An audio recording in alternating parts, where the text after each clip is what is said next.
Perhatikan gambar berikut. Tabung pitot digunakan untuk mengukur kecepatan pesawat terbang.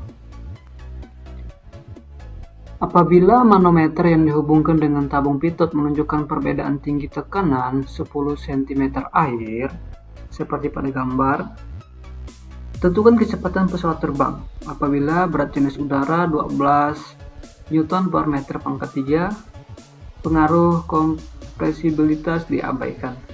Nah, jadi perbedaan tinggi tekanannya 10 cm di sini. Langkah pertama, kita meluruskan hal yang diketahui.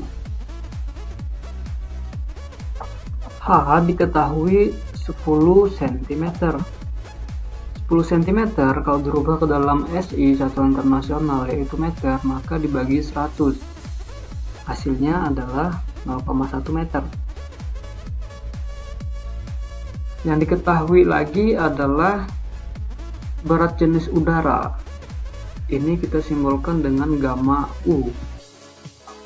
Gamma U sebesar 12 Newton per meter dipangkatkan 3. Yang ditanya adalah berapa kecepatan pesawat terbang tersebut.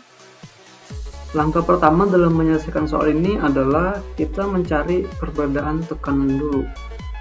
Perbedaan tekanan kita simbolkan dengan delta P. Delta P bisa dicari menggunakan tinggi tekanan air. Pada soal diketahui tinggi tekanan itu adalah 10 cm atau H sama dengan 10 cm.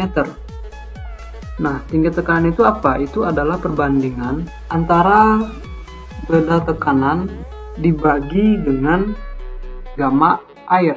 Karena apa? Tekanan ini disebabkan oleh air. Jadi kita menggunakan gamma air. Kalau kita mencari delta P, maka H dikalikan dengan gamma air. H diketahui 0,1 meter. Gamma air adalah 9810 Newton per meter pangkatkan 3. Ini kalau dikalikan diperoleh hasil 981 Newton per meter kuadrat. Ini ada meter di atasnya, di bawahnya ada meter pangkat 3. Sehingga meter di atas dicoret dan meter di bawah menyisakan 2. Nah, itulah mengapa satuannya Newton per meter kuadrat. Langkah selanjutnya adalah kita bisa mencari tinggi kolom udara. Perhatikan, 10 cm ini adalah tinggi kolom air. Nah, andai kata kita ekuivalenkan atau kita samakan 10 cm ini atau 0,1 meter ini ke tinggi udara, maka berapa tinggi udara tersebut? Nah, itulah yang kita cari sekarang. Untuk mencari tinggi kolom udara atau HU, kita bisa gunakan persamaan ini. HU sama dengan delta P dibagi dengan berat jenis udara. Kita input nilainya, delta P diketahui 981 Newton per meter kuadrat. Berat jenis udara 12 Newton per meter dipangkatkan 3. Ini kalau dibagi maka akan diperoleh hasil 81,75. Perhatikan satuannya Newton per Newton habis. Di atas ada meter kuadrat, di bawah ada meter pangkat 3. Sehingga meter pangkat 3 ini bisa 1, di atasnya habis. Nah, menyisakan meter, tapi dia berada dari per, sehingga bisa dinaikkan ke atas. Itulah mengapa satuan ini jadi meter.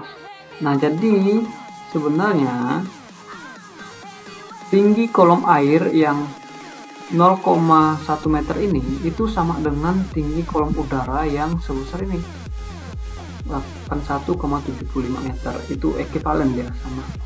Langkah terakhir adalah kita mencari kecepatan pesawat, disimbolkan dengan V besar. Untuk mencari kecepatan pesawat, kita bisa menggunakan tinggi kecepatan. Tinggi kecepatan itu adalah sebagai berikut. V kuadrat dibagi 2 kali gravitasi, itu adalah tinggi kecepatan. Nah, tinggi kecepatan ini sama dengan tinggi udara, kolom udara. Kita ingin mencari V kuadrat. maka kita memindahkan ini sebelah kiri. V2 sama dengan HU tetap 2G, karena dia di sini pembagi. Kalau dipindahkan melewati sama dengan, maka dia akan menjadi pengali. Posisinya di atas. Sehingga ini dikali dengan 2G. V ini masih dalam kuadrat. Kalau kita ingin mencari V, maka kuadratnya harus kita pindahkan.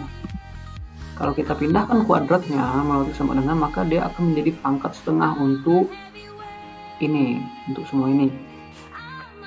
Pangkat setengah itu adalah akar, sehingga V sama dengan akar 2 kali percepatan gravitasi dikalikan HU. Kita susun ulang persamaannya.